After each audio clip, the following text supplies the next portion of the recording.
So this one's going to be how NFTs are shaping the future of the music industry. This is Adrien Stern, Robin Spottiswoode, Mattias Tengblad, and Austin Hurwitz. Sorry about that one.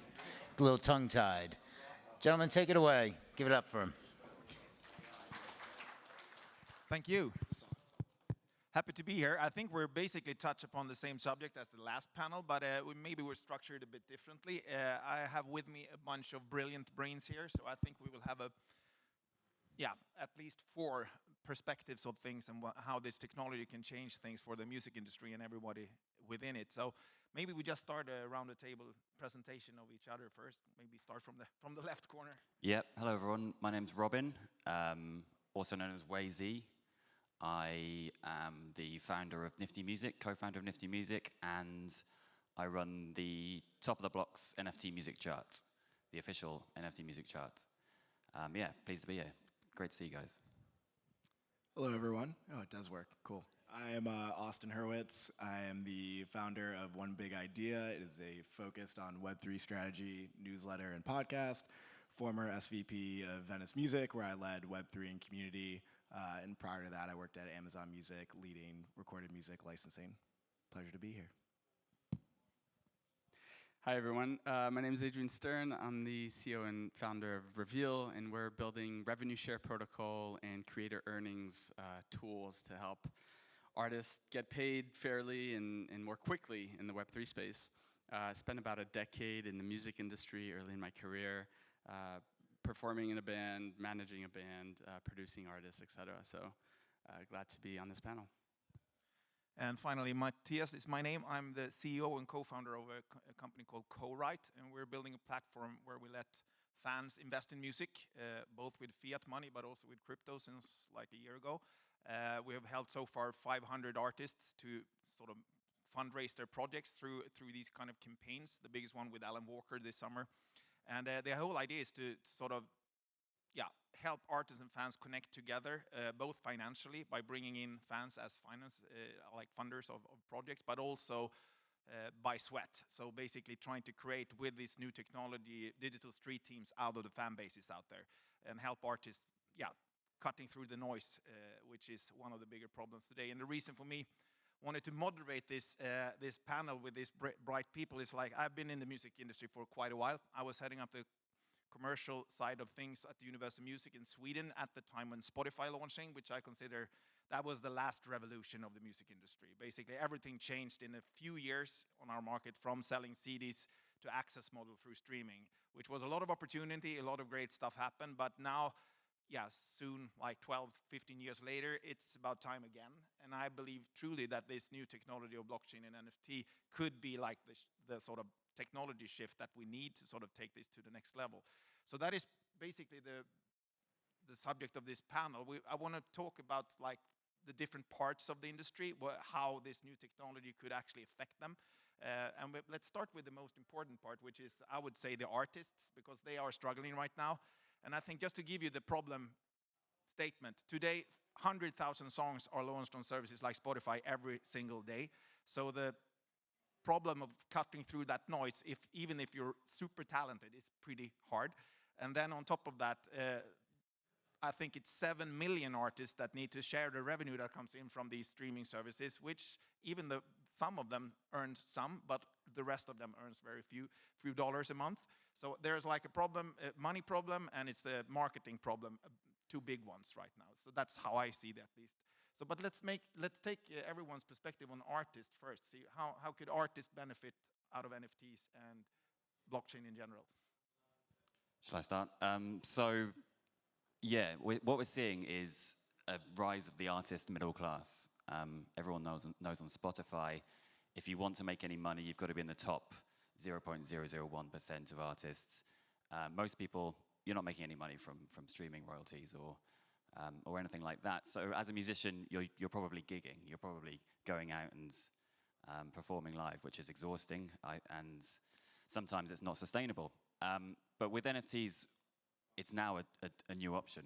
Instead of being on the road 24/7, you can release a collection once, twice a year, or more frequently than that. And that can sustain you. And we're seeing that's happening right now.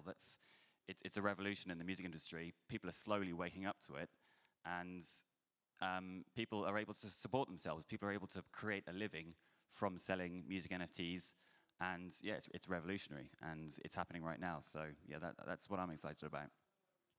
Yeah, I think it's fulfilling the promise of 1,000 true fans, or even like I saw Legion recently updated it to 100 true fans. This idea that like you don't need scale to be successful as an artist, and in fact, like that shouldn't be the goal for a lot of artists. It should be finding, people who are passionate and appreciate your music, and not feeling that they're capped in how they can show that appreciation.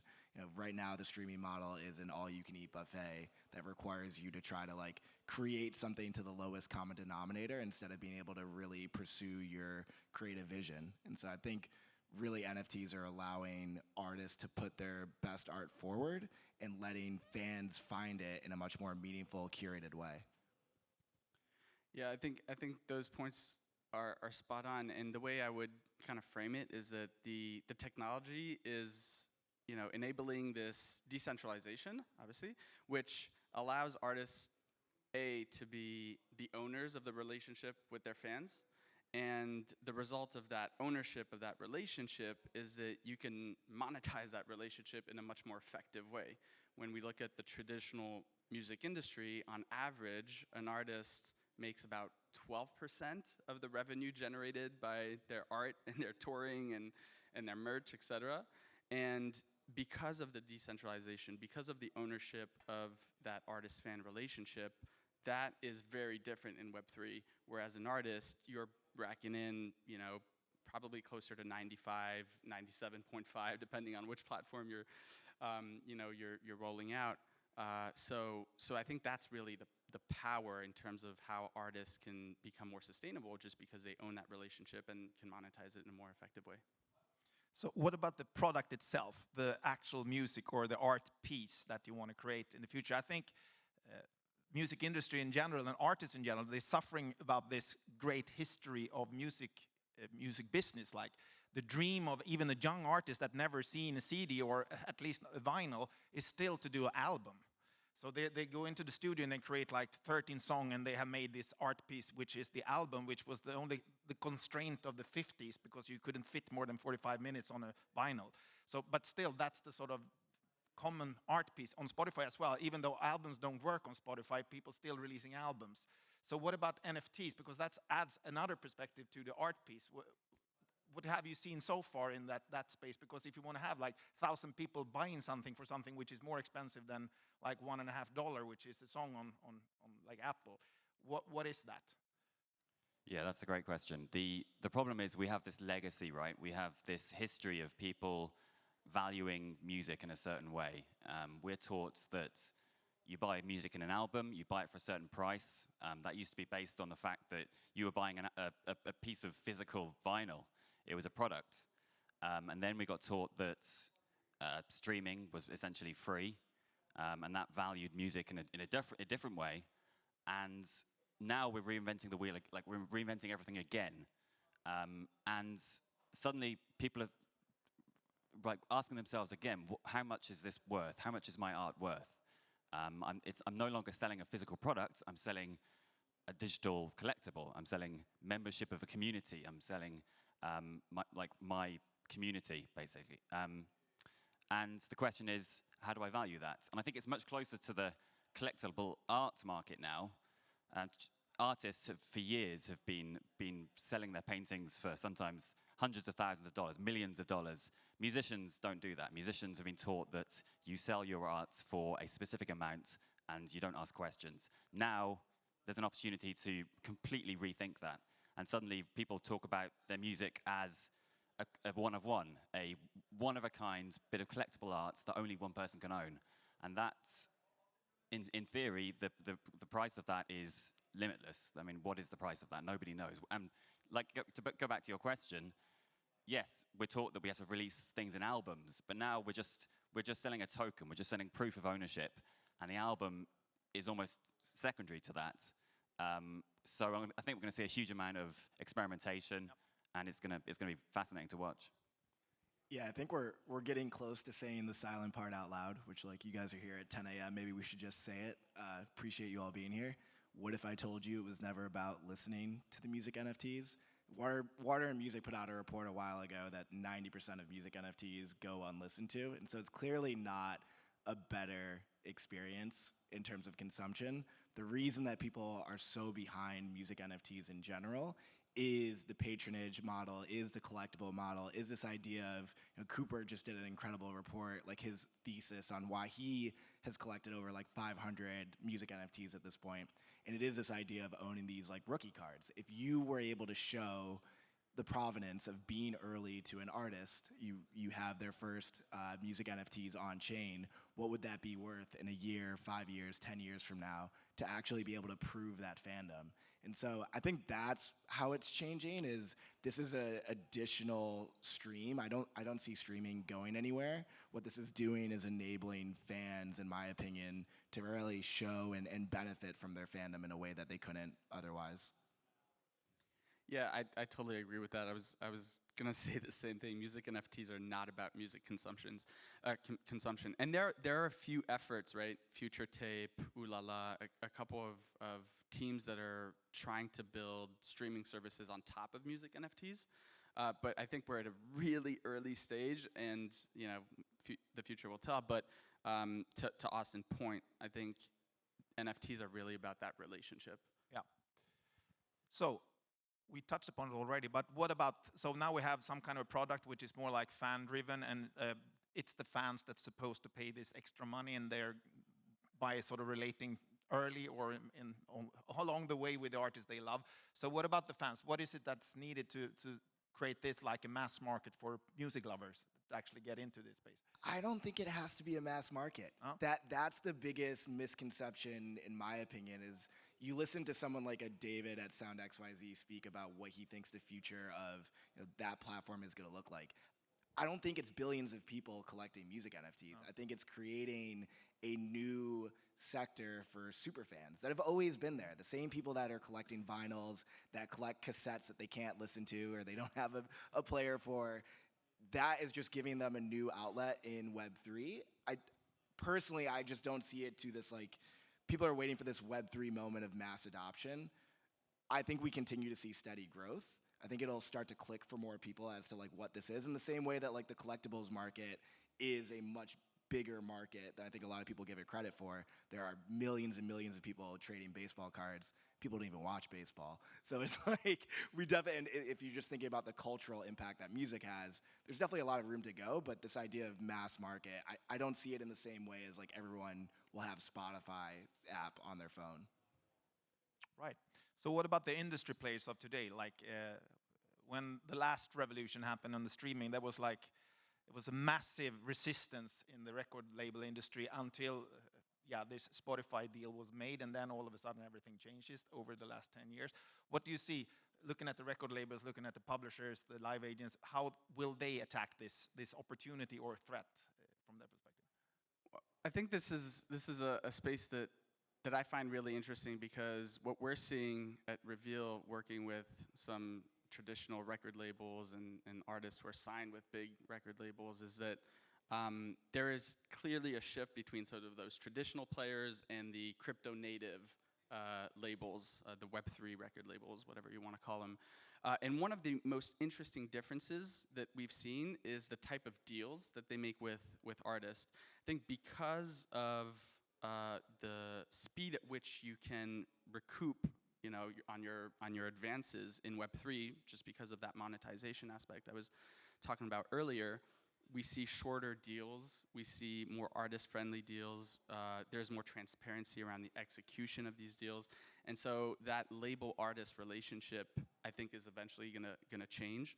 Some of the big players at a group level still aren't authorized to transact in crypto, and so that's going to take a lot of time, but we know that those actors are a bit slower to move to new technology, but they're starting to experiment with sort of joint ventures or sort of side projects. So we're seeing all three major record labels come in with sort of their own sub labels to test the waters, and around those deals, they're closer to sort of the crypto native type of deals that we're seeing. So more transparency, more artist friendly, shorter deal time frames.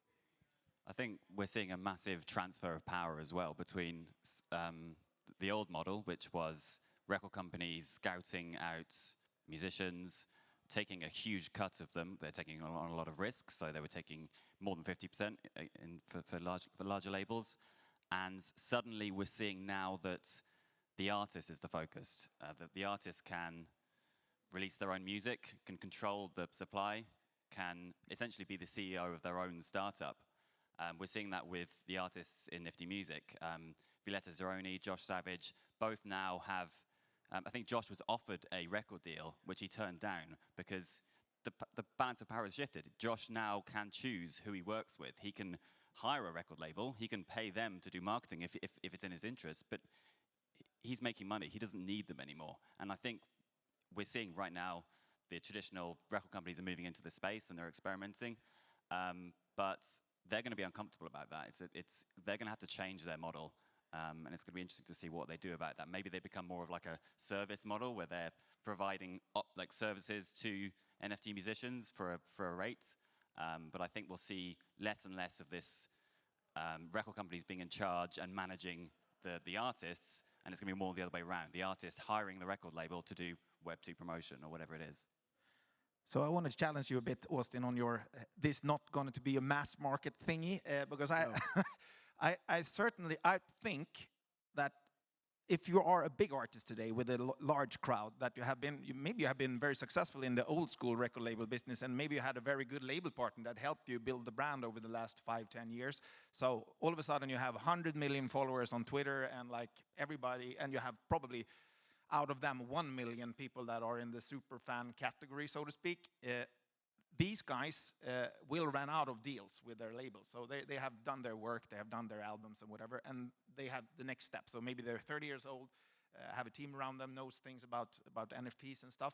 I think that is could become a very big shift when this technology and services like ours that we're trying to build are a bit more mature. You will have like a massive shift over from these guys that really don't need a big record label anymore because they have done their work. They got their finances, they got their deals, they got their promotion, and now they have the fan base, and they can definitely build at least 1,000 or maybe 100,000 crowd around them, and that will support the next step in their career, becoming what I think was interesting when you call them like NFT artists, because maybe that is the thing. You need to sort of, as an artist, grasp the opportunities around these technologies and actually make your art fit the model rather than having someone else helping you doing NFTs on your music tracks. It's like you need to become like an NFT artist. I think that's a...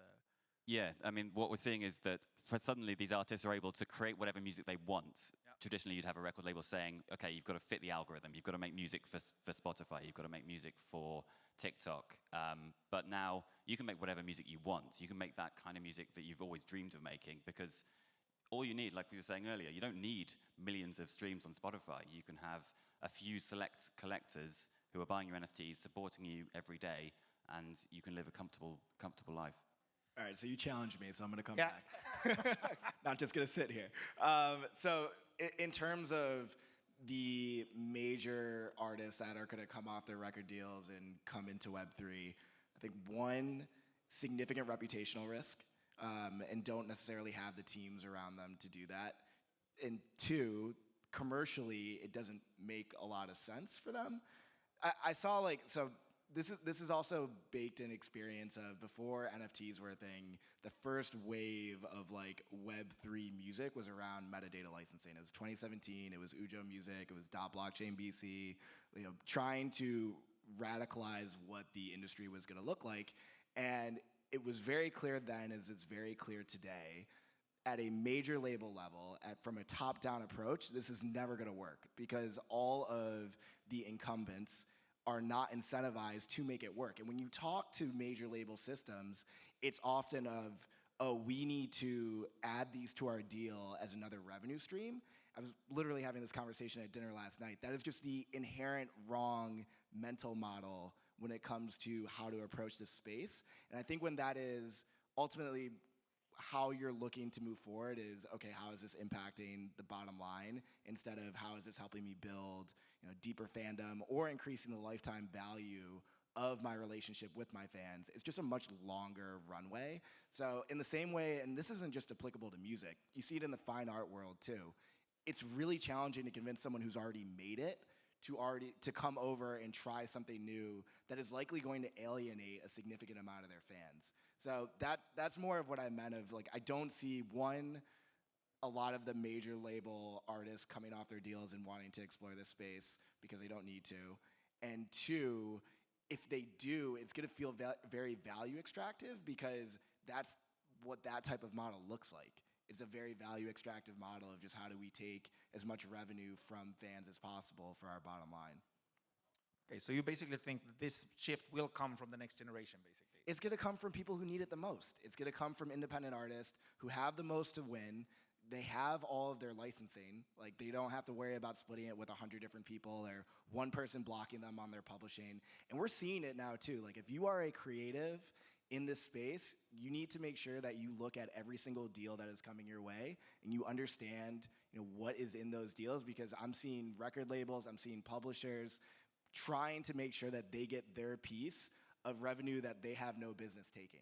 So just be very mindful as you're looking to create your own way in the space that you remain in control of your destiny. Okay, so we have 3 minutes. Last question. In 10 years, how big a percentage of the entire music industry, which is around $30 billion per year, will come from NFT music and blockchain-related stuff? 10 years. So blockchain-related stuff is so much bigger than the like if we're talking metaverse and the ability, like digital wearables, like it wouldn't surprise me to see it be 30% higher than that. Like, it's, if you're just using like kind of gaming as the barometer, the sky is the limit. Yeah. Yeah, I think it'll be higher than that, in part because the technology will also cannibalize on some of the existing things. I mean, think about ticketing.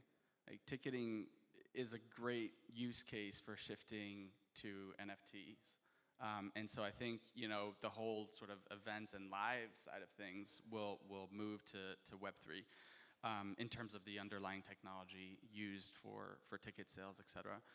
So I think it's going to be higher than that. I wouldn't be surprised if in 10 years we're closer to like 60%. Yeah, I think a lot of it will be NFT stuff, but the larger part will probably be blockchain stuff, like what Adrian's working on with Reveal. Like, that's a payment model. Like, blockchain is really good at split payments. It's really good at logic on payments. So if you've got collaborators, if you've got people you're working with, you can do that automatically on the blockchain. I think that is a really, really powerful use case. NFTs probably won't form a massive part of that, but I think almost every artist will be using the blockchain in some capacity, whether it's payments or whether it's ticketing, in some way at least. Yeah, so are we actually seeing a next revolution in the music industry, or is it just like a tiny new development? I mean, I think we're seeing a revolution in the creator economy because of what Austin and Robin have been talking about. It's this empowerment of independent creators and their ability to build their business and monetize it in a much more effective way. And so that obviously impacts the music industry as well, but it's much broader than the music industry. Yeah, if you look at it from an artist perspective, right now, if you're a new artist, you can start trying to play the TikTok algorithm, trying to get you on a Spotify playlist, or you can do whatever you want and start talking to people in the NFT space, creating music in the NFT space. I know which one I would choose, and I think that a lot of people will be making the same decision. Hopefully, some of the people here will start to think about releasing their art on the blockchain as well. I think I 100% agree. I think the beauty with this, somebody, I don't know who said it, but it's like you can create whatever music you want. That is the key here. Like, if you can create art pieces, even if it's only 10 people or 100 people that loves it from the start, that's a starting point. So using this technology, you can start building a career based on your own, basically, core.